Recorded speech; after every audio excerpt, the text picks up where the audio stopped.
Hi, this is Brett Cenkus. I'm a business attorney with a heavy focus on mergers and acquisitions and an M&A advisor or broker. Today, we're talking about creative financing. So we're going to focus on ways to pay less of the purchase price upfront. Before we get into that, if you want to book a paid call with me, you can do that at clarity.fm/Brett Cenkus. There's a link in the notes below the video. And if you like this video, let me know or drop a comment and I will try to answer any questions you've got that are sort of general in nature.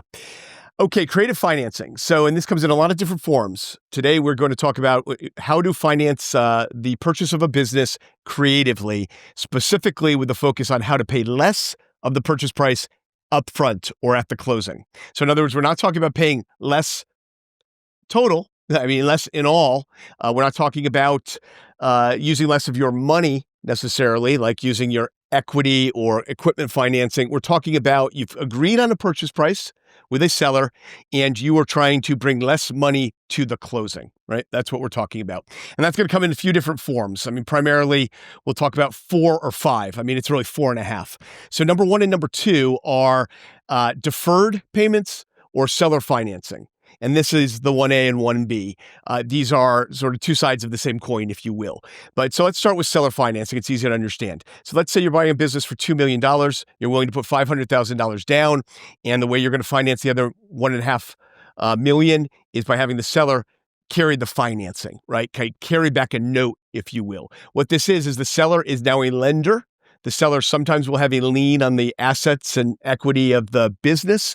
Sometimes they will not.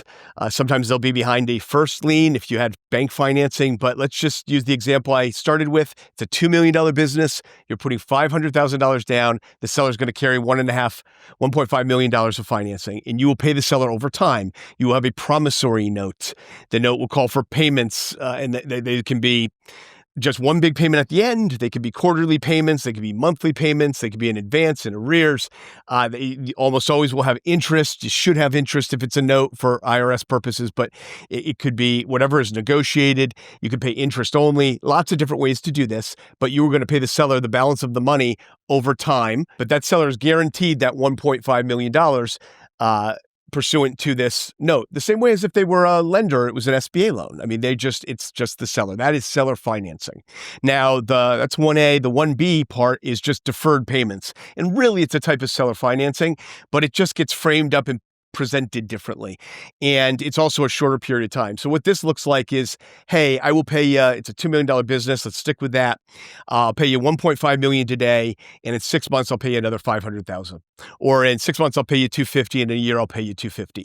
Again, it's very similar to seller financing. It just is presented a little differently. And that just is for strategic reasons. It would be difficult to do this and not have it be done, not have these payments come within a relatively short period of time, meaning 6 months, 9 months, a year. It looks just kind of like, and it often makes sense to have it tied, or it sort of feels more natural to a seller, makes more sense if it's tied to some other event. I'm selling my house, I'm selling my business, so I'll pay this additional amount when that happens. And it still often gets documented as a loan. It still often has interest, not always, but it just is framed up a little bit differently. And now the loan, the seller financing, just a typical promissory note, might still be short term, right? So there's overlap with these kind of tools here, but it might be short term. It might just be a 6-month note or a year, but oftentimes they're 2 or 3 or 5-year notes. So one of the big distinctions is just how it's positioned and presented, why you're using it. Sometimes, even though you probably technically ought to still have interest on the deferred payments, there usually isn't interest. It would rarely be secured against the assets of the business, and it's shorter term compared to seller financing. So that's deferred payments / seller financing. That's our 1A and 1B. Second thing we will talk about are earnouts. And I've got a whole video on just earnouts and how they work and tools and tips and traps for the unwary. Today, we're just going to talk about what they are generally and how they're used. An earnout is also a deferred payment. However, it has a contingent nature to it. In other words, it may or may not be paid. So I started off by saying we're not talking about paying less. We kind of could be with an earnout. We also could be talking about paying more. And so let's think about how this might work. Let's say the business is worth $2 million. We agree with the seller. If we bought it today for cash, we'll pay $1 million today.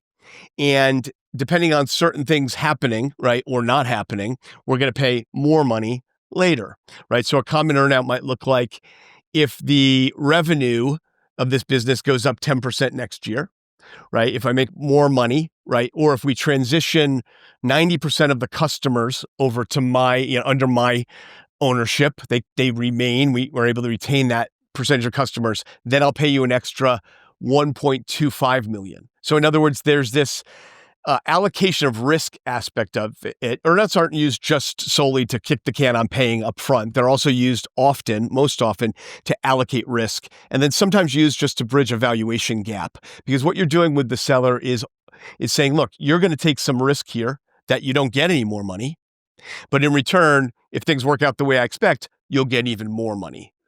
It doesn't have to be done that way, but that is typically the way it's done. Because let's start with this as a concept, and maybe I should hit this right at the start of the video. Creative financing has a cost to it, right? So if you're the only one bidding on this business, no one else wants to buy it, you got a very desperate seller, maybe this isn't, what I'm about to say is not super relevant. That said, you're obviously not buying the most in-demand, highest Class A sort of property business, if you will, if that's the case. But if a seller's real desperate, they might just need to deal with your terms to begin with. But let's just say you're buying a business that has, there's a market for it. Other people would buy it. And if the seller is convinced it's worth $2 million, and let's just say that's what everyone thinks it's worth, then they're not going to take your creative financing.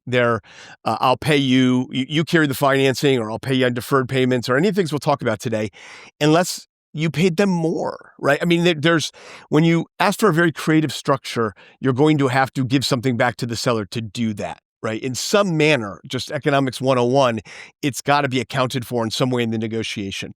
So an earnout, the typical way that's going to be is you're going to have even more upside, right? So if the business grows 20% next year under my ownership, I'm going to pay you 1.5 million. Now, you could start to see why that might be a problem from the seller's perspective. Like, how do I know how you're going to run the business? So there's lots of earnouts. I don't want to get into them today. This is just about the tools you could use to pay less upfront at the closing. And this is one. And again, the difference between this and seller financing is it's not guaranteed. It's contingent. And it might be highly contingent. And you can come up with any metric, any tool of measurement, anything you want to use, and you can have multiple evaluation periods, multiple payment periods.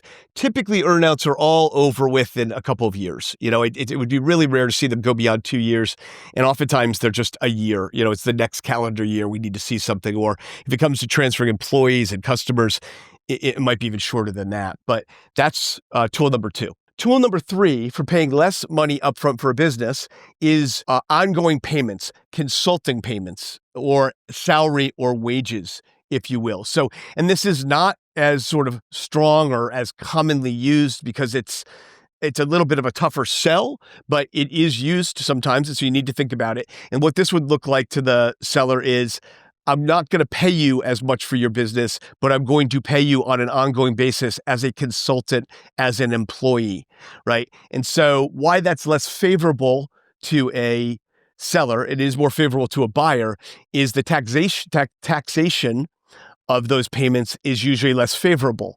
Typically, those consulting payments or wages will have ordinary income tax on them. They'll be paid at ordinary income tax rates, whereas the sale of the business, usually, even if you're selling the assets and not the stock, typically most of it would, even an asset sale, end up being long-term capital gains. So it's not as favorable to a seller. It's also much more obvious that you need the business to produce the income to pay them. Not that that's not kind of obvious on the deferred payments and the loan, but it's even more obvious when I'm not even paying you that amount for your business. I'm going to employ you or engage you as a consultant on an ongoing basis. There's also contractual challenges to it. Most employment in America, the United States at least, is employment at will. And that's the default standard in almost every state, which means you can fire anyone at any time for any reason, unless it's a protected reason. Certain categories, race, you can't fire them for reasons related to race and gender and certain things like that. Basically, they're sort of public policy protected classes of people and things, or in retaliation if they blow the whistle on something you're doing wrong, or it's following like a claim of sexual harassment. I mean, there's certain things. Other than that, look, person walks in with a shirt, you don't like the color of it, you're the boss, you can let them go. I mean, that's the default rule in the United States. And so that will not usually work for a seller who's counting on that money to be paid over time, right? So if it's, hey, I'll pay you $1 million for your $2 million business, and I'll also guarantee you $1.2 million of consulting payments over the next 6 years, well, then they're going to be, well, they ought to be, unless they're asleep at the wheel, very sensitive to the idea that you could fire them the next day and not make those payments. So that's something you've got to figure out. And that starts to have time and cost and complexity to come up with for-cause standards and things that give the seller enough comfort that they'll get their money, and the buyer enough comfort that what if this person really just totally messes everything up or hijacks my business or it gets into some sort of reputational issue, he just does something terrible in the public eye and affects my business. So there's things to have to navigate there that can be challenging.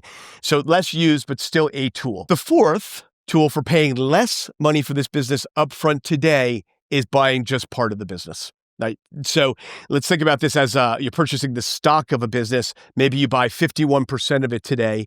You leave the seller with 49% of it, and you have usually you would have a right, unilateral call option, the right to call the rest of it and buy the rest of that stock in the future. And that would typically not be at the same valuation per share, same price per share as what you paid for at the closing table, right? Think about it. Again, I said earlier, you've got to give the seller something in return for creative options, for making them take more risk and wait a longer time for their money. And so in this particular case, you would say something like, but I've got at any point in the next 5 years, I could buy the other 49% at fair market value. And then you negotiate what that means. And it usually means we together choose an independent certified business appraiser, right? We both have equal insight and control of that process. And whatever that comes back saying the business is worth, then I'll pay 49% of that number, right? For your 49% of your stock. Or it could be, I'll buy half of it, and half. I mean, there's different ways to serve that up and to structure that. But again, that's buying just part of the business. Another way to do that is to let the seller keep it. This only works if there's a distinct division, something the seller really enjoys doing, part of the business, and they don't enjoy something else. I mean, there's a way to buy just a piece of it, right? That could be just, that's all you're going to buy, right? But that wouldn't be this video, which is, again, to pay less of the purchase price up front. That would be part of the video of how to just pay less, period. So the idea here would be you would buy the rest of that division or asset or something, but at some point in time, right? You're buying a business that's very equipment heavy. You're not able to get equipment financing for upfront, let's say, because you haven't owned the business, right? So they won't underwrite you until you do.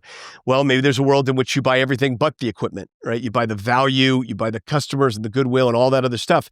And then you're leasing that equipment after the closing from the seller with the right to buy it later in the future, right? So that's buying a piece of the business or buying a percentage, but not all of the equity. So there they are, 4/5, 4.5 different tools for paying less of the purchase price upfront at the closing, paying more of it, sometimes with the earnout, not necessarily, but generally paying the rest of it, maybe a little bit more in the future. Let me know if you enjoyed this video. Feel free to subscribe. I always appreciate that. If you got any comments or questions, drop them down in the question area, and I'll get to them as long as they're general questions about things, not very, very specific things about your particular situation. And you can book a call with me at clarity.fm/Brett Cenkus. So thanks for watching today.